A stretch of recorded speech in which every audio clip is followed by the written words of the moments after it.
భగవంతుడే స్నేహితుడైతే.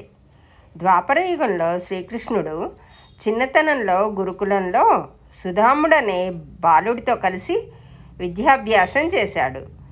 వీరిద్దరి మధ్య దృఢమైన స్నేహం ఉండేది. వీరి గురువుగారు సాందీపుడు.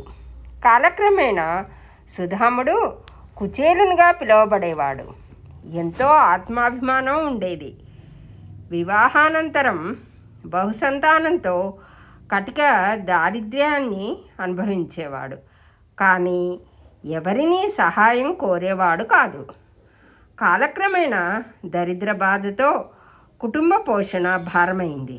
ఒకరోజు కుచేలుని భార్య పిల్లల పోషణార్థం బాల్య స్నేహితుడైన శ్రీకృష్ణుని సహాయం కోరమని ఎన్నో విధాలా అభ్యర్థించింది.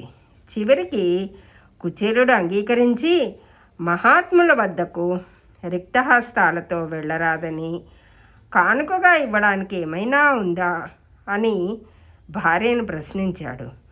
దానికి భార్య కొన్ని అటుకులను భర్త ఉత్తరీయానికి మూటలా కట్టి ఇచ్చింది. కుచేలుడు శ్రీకృష్ణుని దర్శనార్థం వెళ్ళాడు. కుచేలుని చూసిన శ్రీకృష్ణుడు ఎంతో ఆనందంగా ఆదరించాడు. తన ఉన్నతాసనం మీద కూర్చోపెట్టాడు.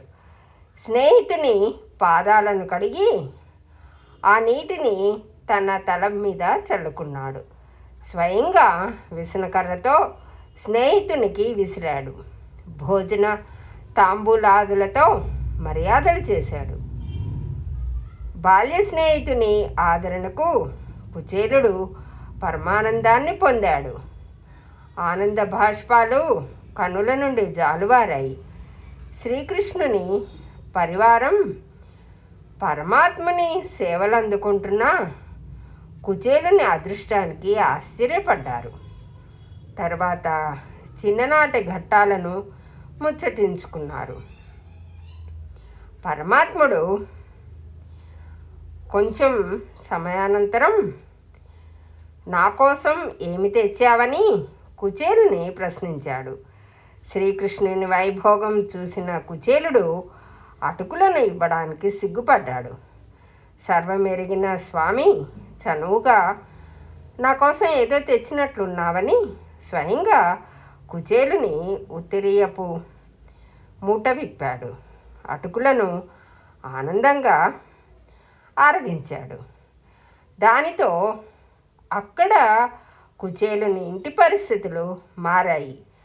గుడిసె స్థానంలో ఇంద్రభవనంలా, కుటుంబ సభ్యులు శ్రీమంతుల్లా, దాసీజనులతో ఇంద్రభోగంతో ఉన్నారు. ఇంకొక పిడికెడు అటుకులు శ్రీకృష్ణుడు తీసుకొనబోవగా సర్వం తెలిసిన రుక్మిణీదేవి వారించింది. అది స్వీకరించిన స్వామి కుచేలునికి సేవకునిలా మారే ప్రమాదం ఉంది. అది గ్రహించిన రుక్మిణీదేవి వారించింది. స్నేహితుని సేవలకు ఎంతో తృప్తి చెందిన కుచేలుడు పరమాత్మనికి తాను వచ్చిన కారణం చెప్పకుండానే తిరుగు ప్రయాణమయ్యాడు. ఇల్లు చేరిన కుచేలుడు అక్కడి భోగభాగ్యాలు చూసి శ్రీకృష్ణుని దయకు సంతోషించి మిగిలిన జీవితమంతా భక్తితో శ్రీకృష్ణుని ఆరాధిస్తూ అర్చిస్తూ చివరికి మోక్షం పొందాడు. ఈ పురాణ గాథ స్నేహ ధర్మాన్ని, దైవభక్తిని తెలియజేయడమే కాకుండా అతిథి మర్యాదలను ఎలా చేయాలో తెలియచేస్తుంది.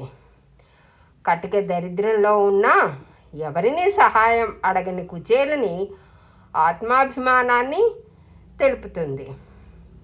భక్తునికి భగవంతునికి మధ్య బంధాన్ని తెలుపుతుంది. నిర్మల భక్తితో భగవంతుని నమ్మితే మనం ఏమీ అడగకుండానే భగవంతుడు ప్రసాదిస్తాడని తెలియజేస్తుంది. భగవంతునికి శరణాగతి పొందితే మంచి ఫలితాలు ఎన్నో అందుకోవచ్చని తెలుస్తుంది. కష్టం వెనుక సుఖం తప్పకుండా ఉంటుంది. మంచి ఫలితాలు పొందడానికి సహనంతో ప్రయత్నించి వేచి ఉండాలని తెలియజేస్తుంది.